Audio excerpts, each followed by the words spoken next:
Muy buenos días, tengan todos allá en sus hogares. Bienvenidos a su programa de todos los sábados Pasando Visita.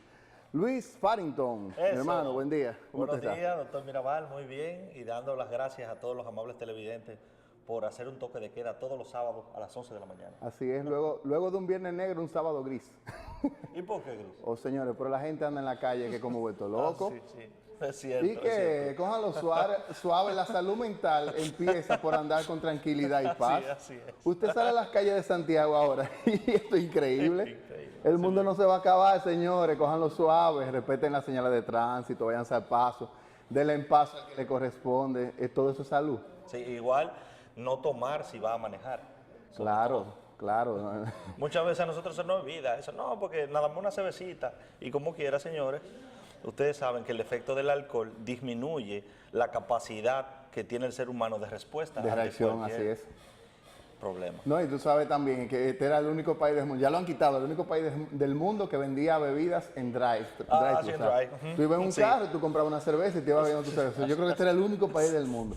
Ya eso lo han quitado, lo han regulado, qué bueno, por fin. Pero nada, señores, estamos aquí como todos los sábados.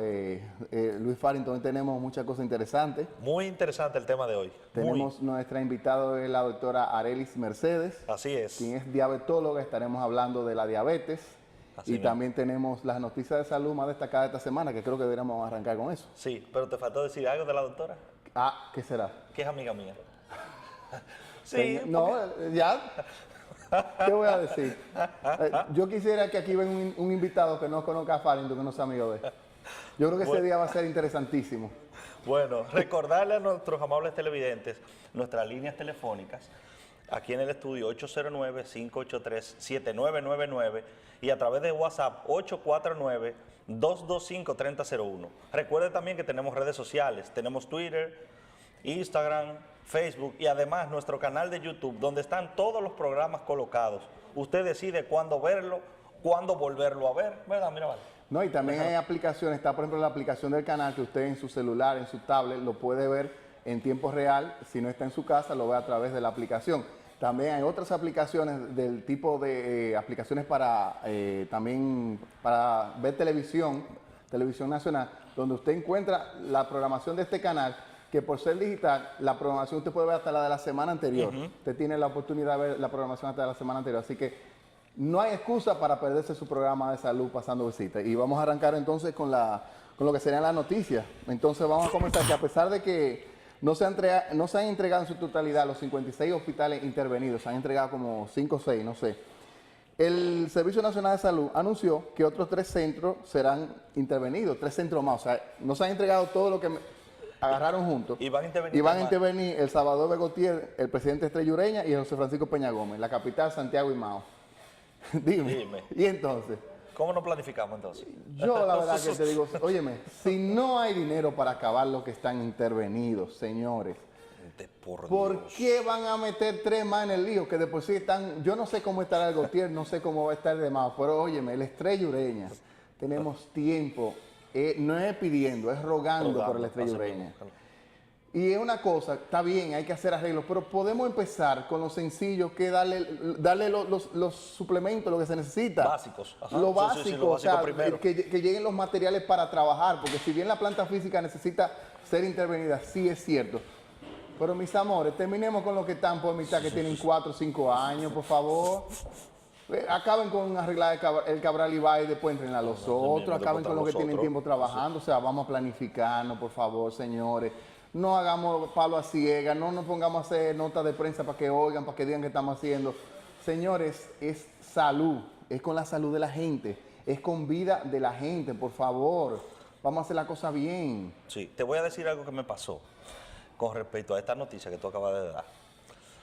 Yo recibo un paciente en mi consultorio y el paciente llega con un papel de periódico envuelto. ¿Pero envuelto dónde?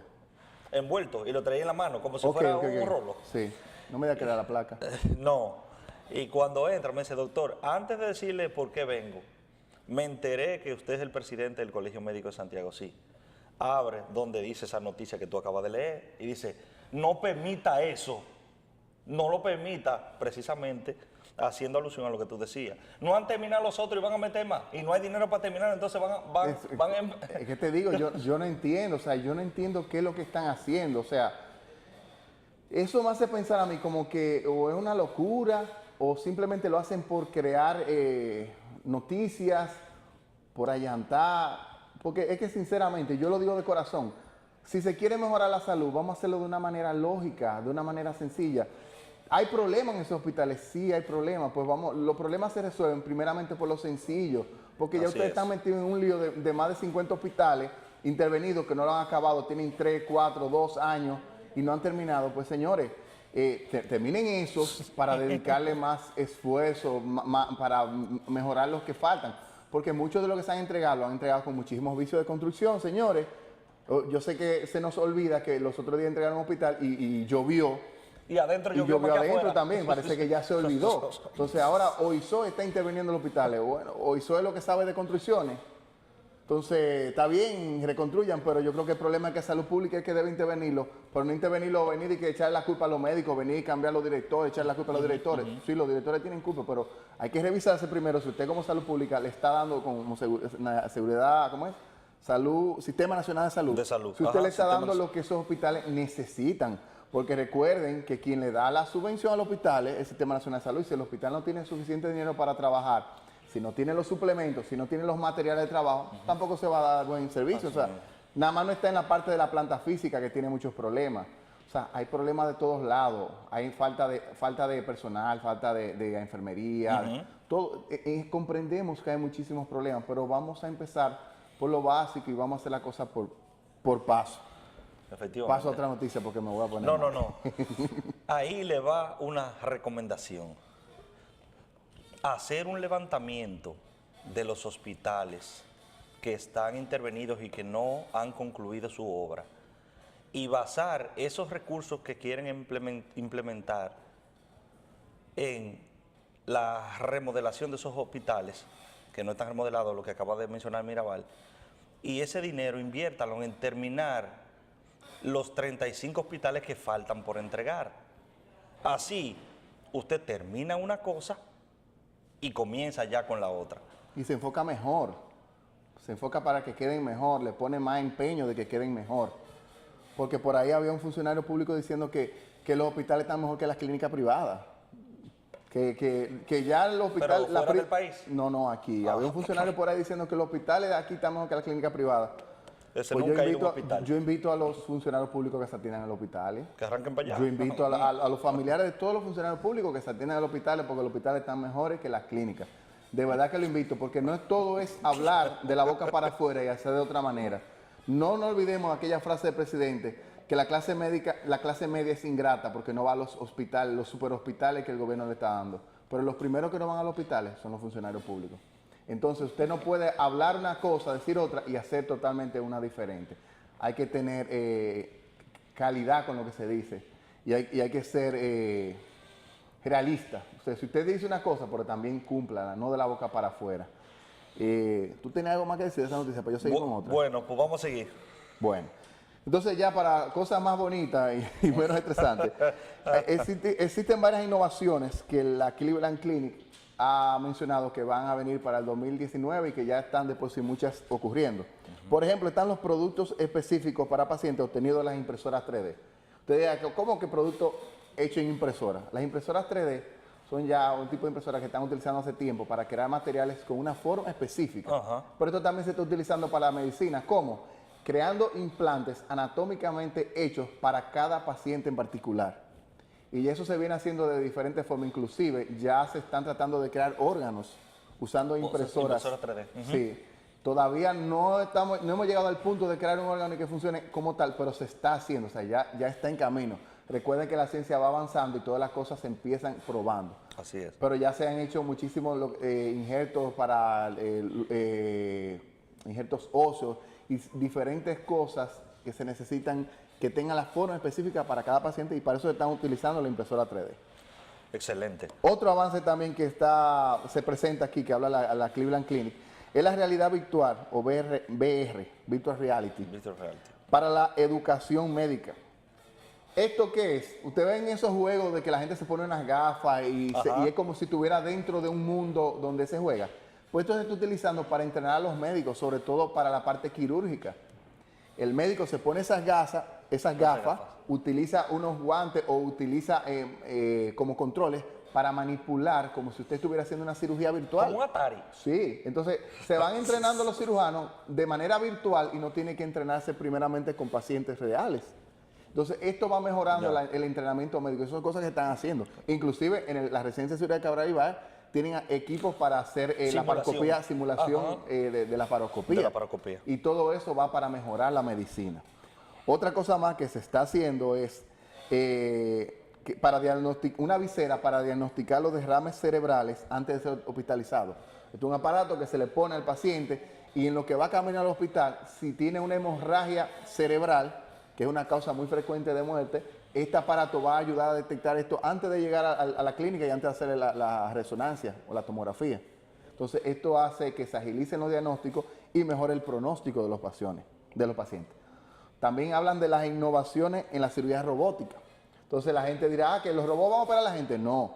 Lo que hace la cirugía robótica, que también en nuestro país ya tenemos cirugía robótica, es que se utiliza la fineza de los movimientos de los robots para ayudar a que el médico haga la cirugía. Es el médico quien maneja el robot, pero el robot va a hacer los movimientos finos que se necesitan en áreas pequeñas, sin necesidad de hacer una gran cirugía y sin necesidad de lesionar los órganos que están cercanos. Ya eso se está haciendo actualmente. Sí. Otra cosa es también el reemplazo y reparación percutánea de las válvulas mitral y tricúspide.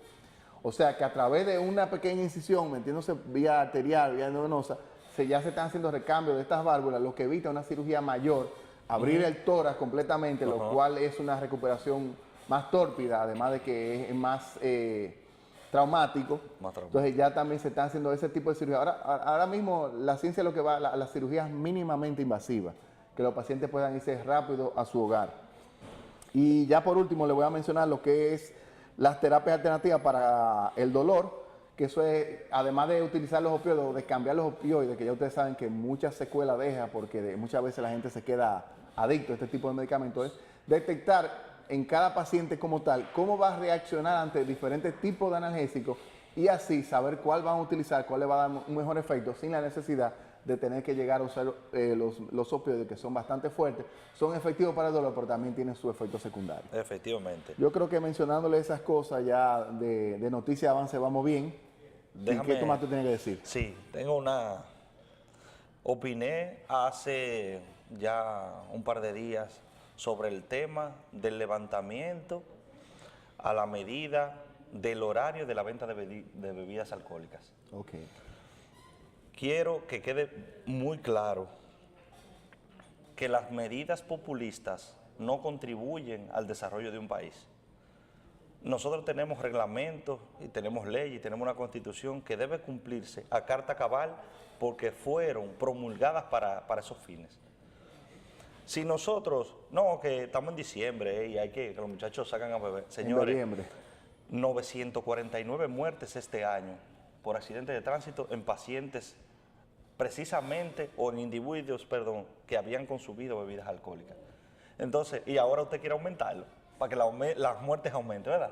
Sí, pero tú sabes que ahora es, como tú dices, una medida populista, dejar que beban la bemberia, el desastre, el desorden, que contribuye a permanecer en que haya más desorden en otro sitio y que la gente no se fije en los problemas reales y se entretenga dándose su traguito, como siempre. Señores, el Estado es el encargado de establecer las normas de convivencia social de toda la población. Si está establecido que es hasta tal hora, señores, los negocios van a seguir vendiendo. De hecho, como lo hacen el resto del año. El que usted mueva esa hora de restricción, lo que va a aumentar es, primero, los actos delictivos. Segundo, los accidentes de tránsito como vía de consecuencia de que usted sale a las 4 de la mañana de un bar de esos con 3 cervezas. Primero, hay problemas porque muchas veces que se ve 3 cervezas dice que es Superman. Se siente Superman. Sí. Y dice, yo llego desde aquí de donde estamos a la salida en 5 minutos y tú verás.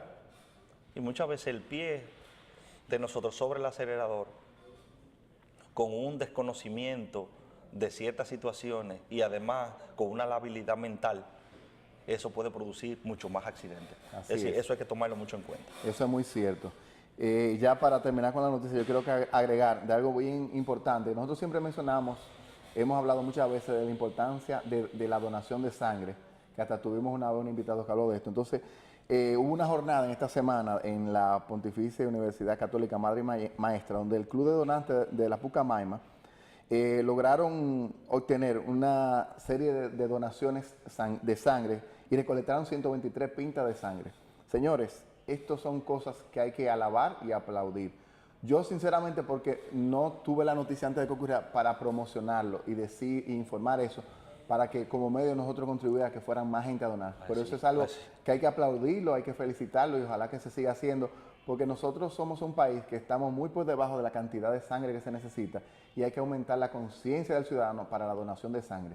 Recuerde que cada pinta de sangre que dona puede salvar una vida, hoy por otro y mañana por ti, porque muchas veces creemos que no es a nosotros, pero quién sabe el que tiene un familiar que tiene un accidente, que lo lleva a un hospital de manera rápida y necesita sangre para salvarlo y quizás no la hay, pero si todos donamos y si hay suficiente cantidad de sangre, puede ser que un día sea un familiar de nosotros que se salve con esa donación. Así que nosotros desde aquí felicitamos a estos estudiantes de la Pucamaima, ese grupo que logró esa recolección de sangre y ojalá que lo siga haciendo. Efectivamente, es el momento de irnos a una brevísima pausa y regresamos en un momentito ya con nuestra invitada del día.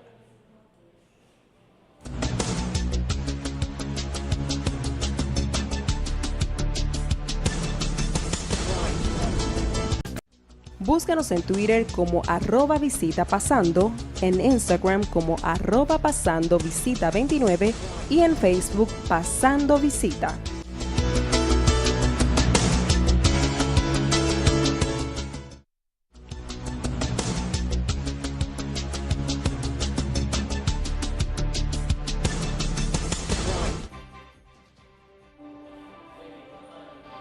Tengo 10 años menos, hay 20. Qué bueno que sigue con nosotros en este su programa Pasando Visita, que se transmite por aquí, por el canal 29, todos los sábados a las 11 de la mañana. En el día de hoy, puro banquete. ¿Usted sabe lo que es sufrir del azúcar? Eso se llama diabetes. ¿Y por qué usted toma medicamentos para eso? ¿De dónde viene eso? Muchas dudas y muchas preguntas se hace usted en sus hogares y tiene la oportunidad en el día de hoy de poder aclarar esas dudas, ¿verdad? Así es, van a poder hacer todas las preguntas que quieren. Recuerden los teléfonos del estudio, 809-583-7999, y también por las redes pueden hacer preguntas. Hoy tenemos una invitada súper especial, la doctora Araceli Mercedes, quien es diabetóloga, entonces es la gente que se encarga de manejar los pacientes diabéticos. Ella es egresada de UTESA como médico y egresada del INDEN en la capital como diabetóloga. Doctora, muy buenos días y bienvenida a este programa Pasando Visita. Muy buenos días a ustedes y gracias por invitarme y buenos días también a su teleaudiencia. Así es, gracias doctora por estar con nosotros. Y vamos a iniciar inmediatamente a hablar del tema que nos atrae hoy, nos atañe, nos atañe, que es la diabetes. Entonces, ¿qué es la diabetes, doctora? Vamos a definir qué es eso, qué es enfermedad. Es importante, antes de hablar de la patología en lleno, saber qué es la misma. Y una forma llana de dirigirme a la población es decirles que la diabetes es una condición en la que el cuerpo no puede utilizar adecuadamente el azúcar que procede de los alimentos. El azúcar para nosotros es como si fuese la gasolina para el carro. Todos tenemos azúcar, pero cuando ese azúcar está por encima de lo normal, decimos que la persona se convierte en diabética. Se caracteriza generalmente la diabetes por niveles de glicemia elevados en sangre. Ok, eso es, entonces, como tratar de digerirlo y entenderlo, es que el azúcar que comemos, el organismo no puede manejarla y llevarla de manera correcta donde hay que llevarla. A los lugares donde debe utilizarse. Hay una sustancia que no está funcionando, que en este caso es la insulina. Exacto. Ok, excelente. Pero eso es lo mismo, espérate, mira, Val, porque yo soy medio cosa con eso, hay cosas que no entiendo. Pero entonces, ¿un paciente diabético es un paciente que sufre de azúcar, como comúnmente se dice? ¿Es eso o no? Pues yo lo que quiero es que la gente en su hogar entienda. Aquí nosotros nos bajamos a hablar de diabetes, de melito y de insulina y la gente en su casa no entiende. ¿Es azúcar, la diabetes es el término técnico del azúcar. No, No. realmente todos tenemos azúcar en la sangre. Normalmente, ¿verdad? Normalmente. Ahora, cuando se pasa del rango normal, es que decimos que la persona se convierte en diabética. Es decir, que la diabetes conforma una generación, una fisiopatología, una forma de darse que generalmente está dada por una disminución de la producción de insulina, o que existe en el organismo una barrera que no permite que esa insulina que se produce en buena cantidad y calidad haga su trabajo. Ok, excelente. Que es la de hacer que el azúcar que procede de los alimentos, nuestro cuerpo la utilice como fuente de energía. Muy bien. Doctor, entonces, y por ejemplo, una persona, ¿cómo se daría cuenta o qué signos, síntomas puede hacerle pensar de que está teniendo una elevación fuera de lo normal en los niveles de azúcar en la sangre? O sea, que uno ve, que uno puede llamar la atención, que uno diría, espérate, déjame yo ya chequear a ver qué pasa con mi azúcar. Bueno, decimos que se caracteriza básicamente por 4 condiciones, 4 signos y síntomas que podemos ver, y es poliuria, polidipsia, polifagia y pérdida de peso. La 4P. Sí, la poliuria es cuando el paciente orina en exceso, y eso viene dado porque cuando la glicemia en sangre pasa de 180, que decimos que es el dintel renal, es la cantidad que el riñón dice, bueno, si pasaste de 180 comienzo a eliminarte a través del riñón, es decir, a través mío. Entonces, ¿qué pasa?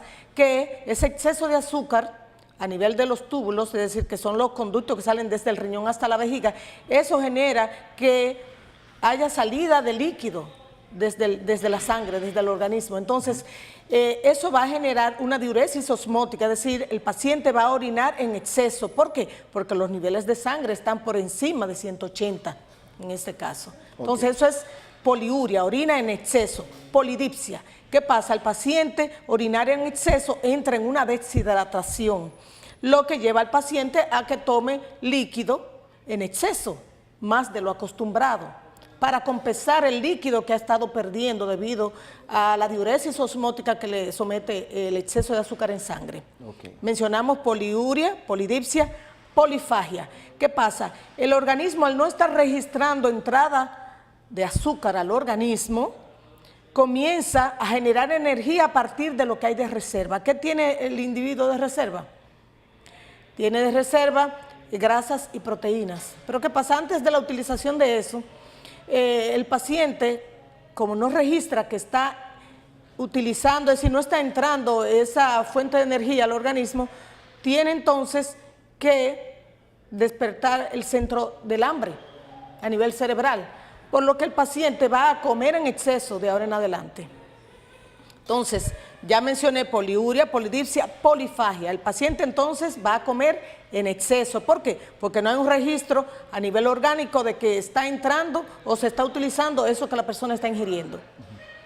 Cuarto, pérdida de peso. ¿Por qué pierde peso la persona que está haciendo una diabetes? Y que en ocasiones esa pérdida de peso se puede achacar, como decimos los dominicanos, a que la persona tiene una tuberculosis o tiene un HIV y así sucesivamente. Esa pérdida de peso en el paciente diabético puede venir porque al no estar utilizando el azúcar o lo que viene, los nutrientes del organismo, los nutrientes que ingiere, no lo estaba aprovechando su organismo. ¿Qué pasa? Entonces va a utilizar como fuente de energía las grasas y las proteínas de su propio cuerpo. Es como si la persona estuviese haciendo un autocanibalismo. La persona pierde peso debido a que está utilizando las grasas como fuente de energía y las proteínas. Entonces la persona ha de esperarse que baje de peso. Entonces, poliuria, polidipsia, polifagia y pérdida de peso, básicamente. Pero hay otros signos y síntomas que pueden poner en alerta al individuo de que está haciendo una diabetes. Hay gente que decía, yo recuerdo, que decía que cuando orina el inodoro se llena empiezan hormigas, donde orina las hormigas empiezan a buscar. Es porque hay azúcar en la orina. Hay mucho azúcar en la orina. Pero ese azúcar que anteriormente se veía como, se alarmaba la gente de que hay azúcar en la orina, ya varios años después vienen medicamentos que controlan los niveles de azúcar, sacando azúcar a través de la orina. Y de eso podemos hablar luego. Está bien. Y también otro signo también que mucha gente, yo recuerdo que decían, era cuando una gente se corta y las heridas le tardan mucho en cicatrizar, perdón. la gente decía, hace muchos años decía, tiene azúcar en la sangre porque no cicatriza rápido. Bueno, y no cicatrizar de manera adecuada depende de que los niveles de azúcar en sangre elevados traen como consecuencia que haya una salud inadecuada en cuanto a los vasos, a los nervios, es decir, la circulación no tiene el poder de llevar adecuadamente y en el momento que se necesitan los nutrientes para que esa herida sane, por ejemplo. Okay. Y también el paciente diabético puede presentar balanitis, que es cuando hay una infección, una irritación a nivel del glande, del miembro sexual masculino. Y en el caso de las mujeres también puede presentar con mucha frecuencia infecciones vaginales y puede creer que fue por el agua o nada, fue mi pareja que me lo transmitió y simplemente es que la persona está haciendo una diabetes, la persona baja la defensa por lo que microbios infectan y entre ellos están los hongos. Y también que el exceso de azúcar en sangre fomenta lo que es un crecimiento de las bacterias que normalmente no nos afectan, no son patógenas, pero cuando están expuestas a platos de comida como una sangre azucarada, crecen esas bacterias y entonces se convierten en patógenas y comienzan a generar entonces enfermedades. Muy bien. Doctora, la siguiente pregunta, si bien es cierto que es, vamos a decir, una base para desarrollar el tema de diabetes, como son los factores, quiero compartir con ustedes una anécdota. Un paciente que es atendido en un centro de salud privado es ingresado por un proceso pulmonar, una neumonía. ¿Y qué pasa? En ese proceso se le solicita, su médico le solicita todos los análisis del lugar y se fija el médico que cuando le pide la glicemia, tiene la glicemia alterada cercana a 200 miligramos sobre decilitro. Le comunica al paciente, el paciente dice, no, me la pegaron aquí, porque yo no era diabético antes de esto. Doctora, y le pregunta, doctora, ¿esta infección que yo tengo en los pulmones puede hacer que yo sufra de diabetes? No, claro que no. Pues entonces me la pegaron aquí, algo me pusieron aquí para eso. Entonces, basándonos en esa anécdota, me gustaría saber cuáles son los factores para que un paciente desarrolle diabetes. Bueno, es muy probable que ese paciente, antes de que se le detectase durante el ingreso esos niveles altos de glicemia, ya el paciente era diabético, probablemente. Entonces, ¿qué pasa? Muchas personas desarrollan diabetes, nada se les diagnostica, pero cuando se le diagnostica, cuando revisamos los órganos, vemos que ya hay complicaciones y que son complicaciones que vienen de 5 o 10 años atrás, que no se instalan en una semana, en un mes, en 3 meses, sino que eso viene de viejo, como decimos. Entonces, ¿qué pasa?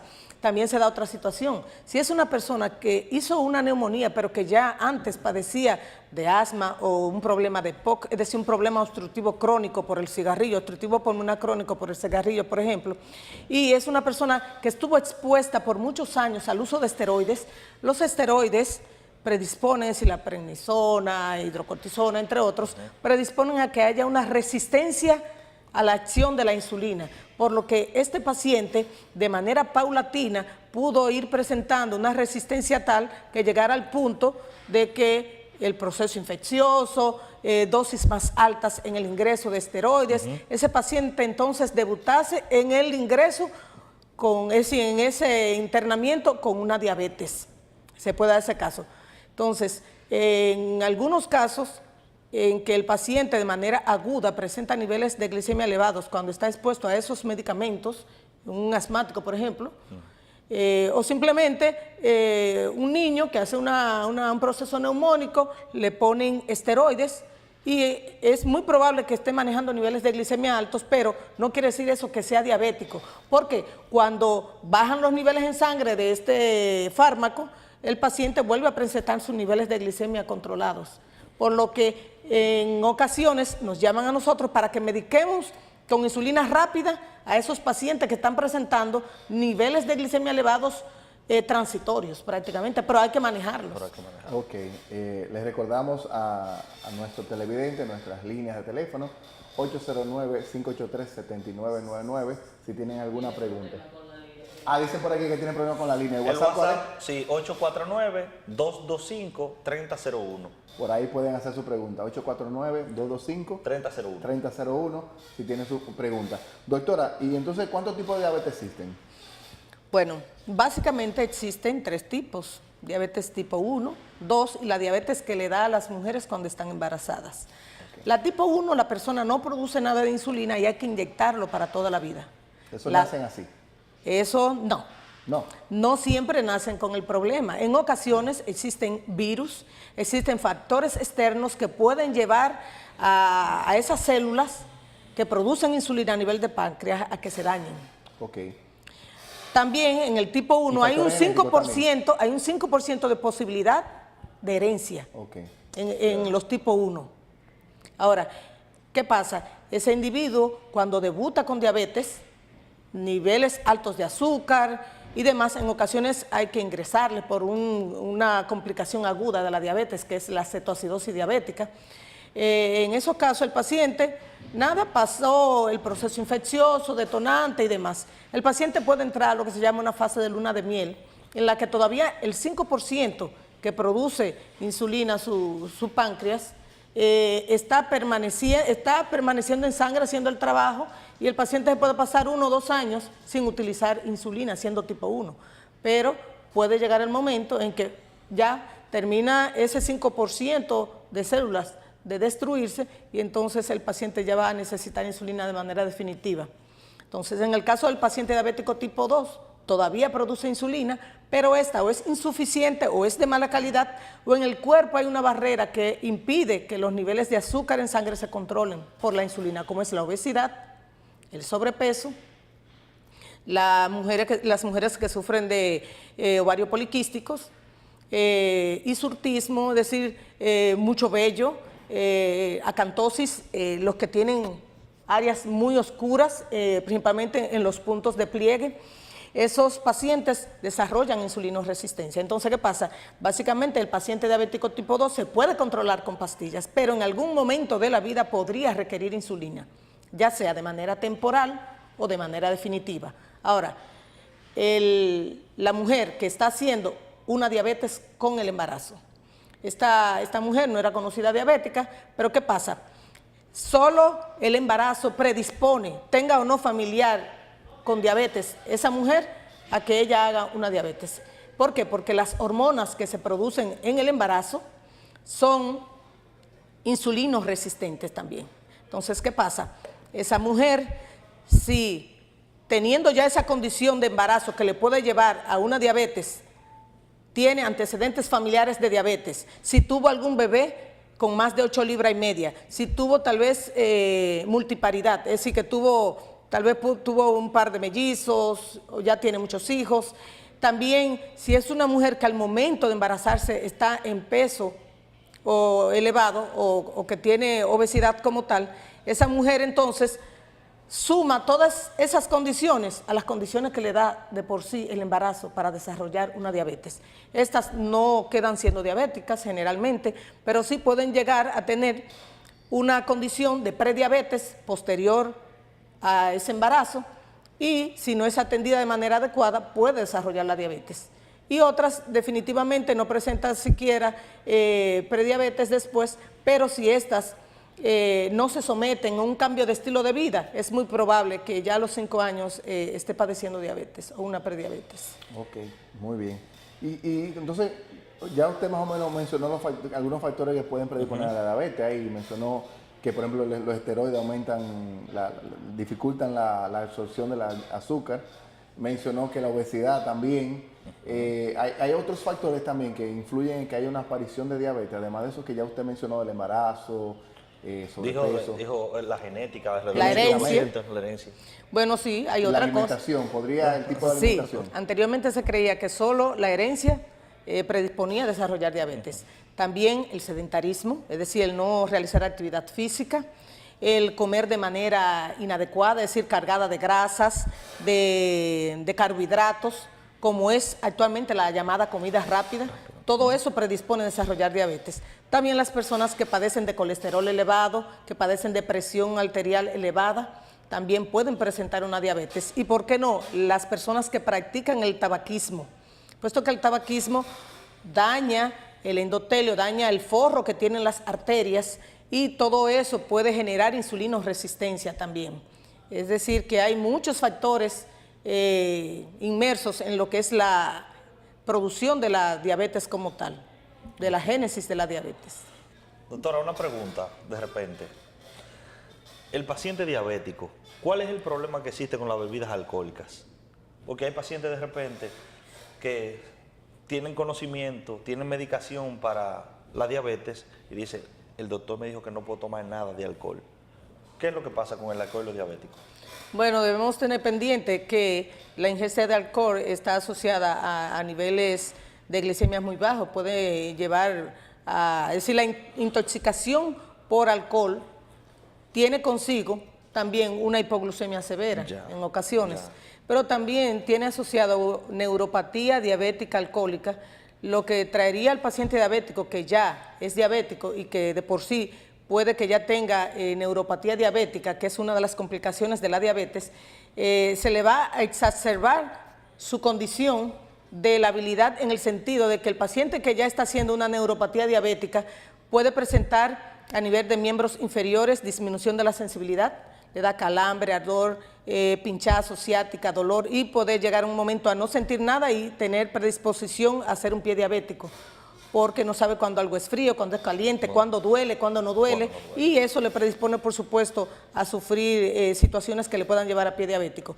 Y otra cosa muy importante y es que el alcoholismo, es decir, la neuropatía que se asociaría a la neuropatía de la diabetes, puede exacerbarle el problema de neuropatía diabética autonómica, que cuando hay un daño ya a nivel de los nervios de órganos específicos, como el caso del corazón, el paciente diabético no hace un infarto como lo hace una persona no diabética, en ocasiones solo hace un malestar gástrico o un simple mareo, pero es porque todas las alertas se pueden afectar, es decir, ya no está tal vez el dolor de pecho típico, el paciente le da también taquicardias, hay realmente un descontrol en lo que son las manifestaciones normales, sistémicas de un individuo que tiene diabetes, que ya tiene una neuropatía diabética importante. Lo mismo a nivel intestinal, el paciente diabético hace diarreas, hace constipación, estreñimiento, y todo viene porque hay un daño a nivel de los nervios de los intestinos, por ejemplo. Presenta sordera porque puede hacer una mononeuropatía, es decir, se le daña el octavo par craneal y quedan sordos. O tienen problemas de una topsis palpebral, ahí se le afecta entonces el tercer par craneal.